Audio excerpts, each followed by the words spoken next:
Mafer Neira disfruta con su nuevo galán mientras Hugo García se encontraba con Alexandra Valereso en Huaraz.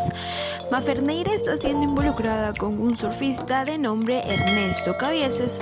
Recordemos que la pareja se sigue en Instagram y hasta se dicen que se quieren mediante esta red social, pues ambos han estado juntos este fin de semana disfrutando de una fogata entre amigos en el sur.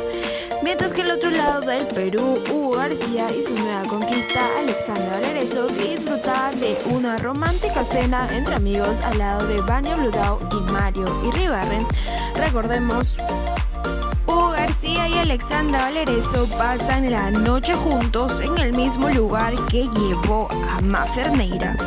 El portal Instagrandula ha revelado videos inéditos de lo que sería la estancia de Hugo García y Alexandra Valereso en Huaraz, pues una señora que se hospedaba en el mismo lugar que la parejita captó el preciso momento donde Alexandra salía de la misma habitación en la que estaba Hugo García.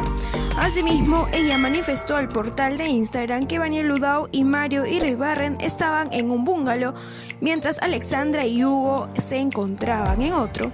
Lo que critican los usuarios vía Instagram es que este lugar es el mismo que en octubre del año pasado Hugo y Mafer Neira estaban hospedados y grabaron este video.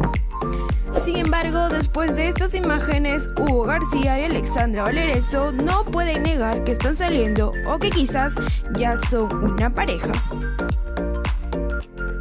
No te olvides de suscribirte al canal W Espectáculos y activar la campanita de notificaciones. Nos vemos en el próximo video.